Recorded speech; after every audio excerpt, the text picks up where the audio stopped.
We are live and good morning. We're in April. It's April 5th.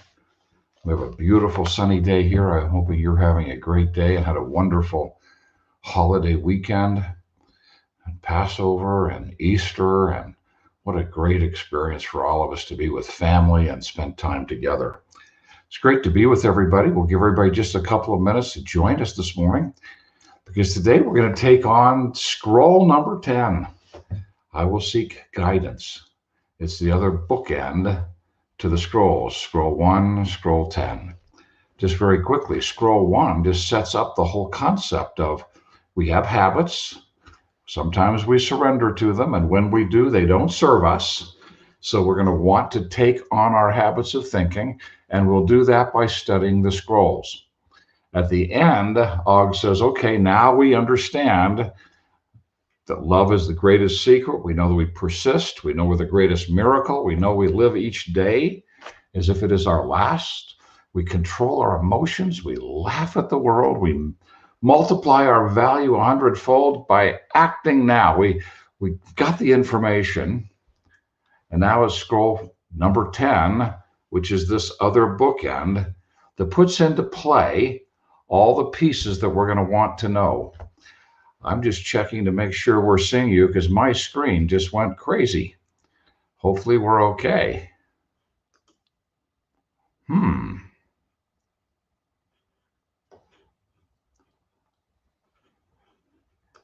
Every graphic on the screen just went crazy, and I'm wondering if it has something to do with whether we're live or not.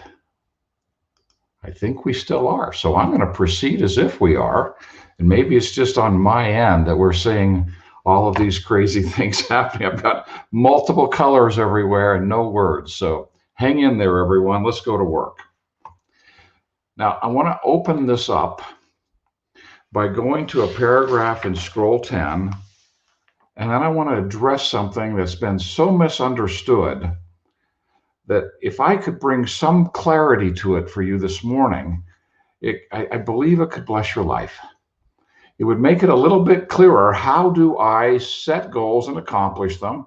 How do I identify dreams and create them? What do I do to make all of that happen? What do I do? How do I do it? What are the ingredients? Because Og makes it very clear. He says this, never will I pray for the material things of the world. I'm not calling to a servant to bring me food. I'm not ordering an innkeeper to provide me with room. Never will I seek delivery of gold, love, good health, petty victories, fame, success, or happiness. I remember the first time I read this, I went, what's left? What's left? Guidance. Only for guidance will I pray, that I may be shown the way to acquire these things, and my prayer will always be answered. And I could sum up scroll 10 in this sentence. It's the second paragraph of the Salesman's prayer. I ask not for gold or garments or even opportunities equal to my ability. Instead, guide me that I may acquire ability equal to my opportunities. Truth is, if we've only grown to this and the opportunity requires this much clarity, when we grow, we see. When we grow, we see. When we grow, we see. If opportunities and doors of opportunity are not opening to us, we can't see them. It might be because we are somewhat blinded by some unhealthy habits of thinking. Let us go back and take a look and say, where can I improve? Not in study, but in application.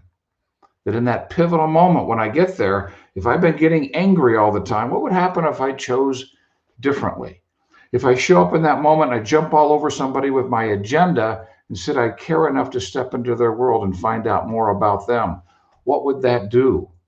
If I need to be right and I'm crushing someone's self-esteem when I do it, which is always the case, what would happen if I let go of the need to be right and stepped into their world and found good in their idea and validated them and brought down their wall before I shared? What would it be like for me if this were the case. That is what this scroll is all about. He says, in short, bring on the obstacles, bring on the growth opportunities.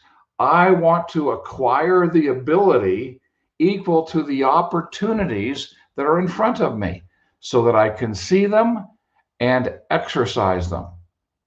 But if I don't willingly fight through those obstacles, we know the obstacle is the way. If I don't fight through the obstacle, work through it, learn from it, use it empathetically to serve another, well, I'm destined to have blindness when it comes to an opportunity. That's really scroll 10. Now, let me take you a little deeper. We have been talking for some time about the need for a why. And if we have a big enough why, it'll motivate action. We know that's not true.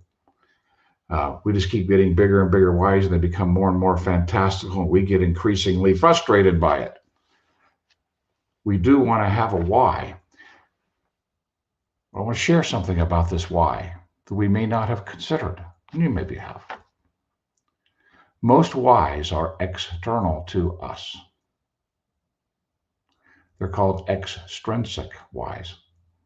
They're about things and places. We would like to have a bigger business. We would like to have more money. We would like to pay off our debt. We'd like to buy a nicer house. We would like to get that mountain log cabin or that beachfront property or a nicer car, or bring my husband home so we can work together in my home-based business. Can you see that why? It's external to us. An external why is important, but it must be balanced with a deeper, richer calling. Bigger why, deeper calling. I'll explain why in a moment. Because if we're focused on this, we may hold our business hostage to that.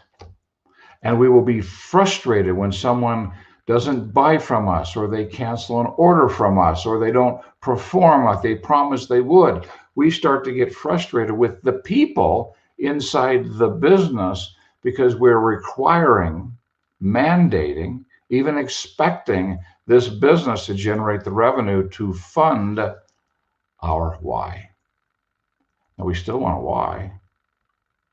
We still want to have dreams that we create and our business funds it. But if we have, and you want to examine this in your own life, a worthy income generating vehicle, that's a business in which people's lives are impacted by the service you provide, so that the money you make is the direct result of the service that you've provided. This allows you to bring the second ingredient into play, which is a deeper and richer sense of calling. Ja, He is called. He is called. When we have a sense of calling in what we're doing, we push through our fears and our doubts and our disappointments because we want to do whatever it takes to accomplish our calling. That calling may be to heal torn bodies and torn minds. That healing may be a desire to transform somebody's health or their finances. That sense of calling, that when we wake up in the morning, there is a purpose for today. And we take a look at scroll 10, and we're not seeking gold or garments. We're seeking to acquire ability to address these opportunities in our lives. And the natural outcome of this calling in an income generating vehicle that's worthy is the revenue to fund the dream.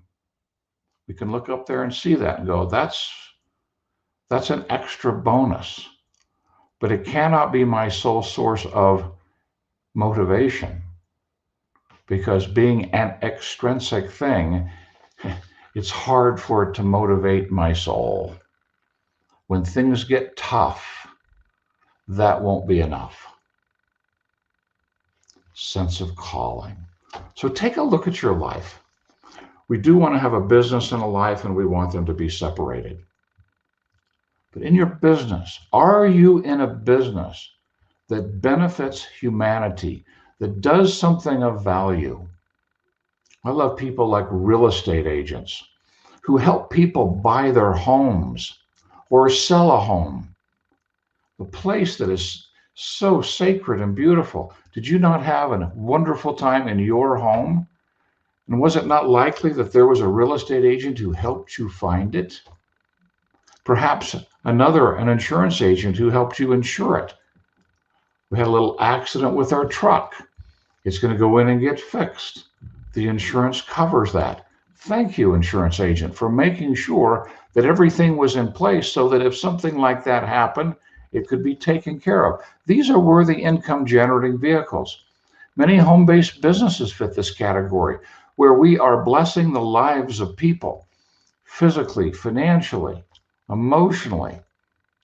If you have that, just explore a little deeper, richer sense of calling, something coming out of your soul that gives purpose to your life. That at the end of the day, you can look at the sacrifices that you've made on behalf of the people you've served and feel like you've partnered with the creator of the universe. Feel like what you did meant something. It was of value to humanity. You left today a footprint on the planet. That's a calling. Now, when you measure a calling, when you meld a calling, this deep sense of calling with a why, and we explore those whys and say, is that a noble dream? Is it something that gets me excited and helps me work? Is it something that encourages me to grow? Is it something that I will share and bless other lives with? Does it help me embrace structure? That's a worthy why, a worthy dream. Worthy dream, sense of calling, melded together. Formula for success. Now, calling, for it to be a calling, there must be a worthy income generating vehicle. So calling, vehicle, worthy dream. What an exciting way to live, to be able to see life this way. And when you wake in the morning and you're going to go into your work, you go in with a sense of calling. What can I do today to lift and build and encourage and inspire and empower everyone with whom I come in contact with? And I do that enough days, and it generates revenue. Revenue funds dreams, and the dreams are worthy dreams. And we are at peace in the process. The greatest, not greatest, one of the greatest robbers of peace. It's just having a big why of external things, and we're doing this to get there. It's doing this to get there, and we hold this hostage to that. That creates anxiety and overwhelm and discouragement. If you're feeling those things, examine what I've shared today. Just examine this. Could I bring a sense of calling to the work so that in and of itself, it's satisfying and its natural outcome is revenue to fund my dreams? May we have an incredible week. Easter, a rebirth, an opportunity to take on life at a new level. It's April. The sun is shining outside. We're starting to see little buds on the trees. It's not long and the leaves are going to be coming out. Over the weekend, the last of the ice on the lake melted. So we're looking at this beautiful blue water in the lake this morning. Oh, it's incredible. Last night, as the sun went down and the lights in the houses around the lake came on, the reflections in the water. Oh, this is a magical time of year. Let's get clear on our calling, our vehicle, and our why, and see if we can't create something extraordinary. Thanks, everyone. Have the greatest week of your life.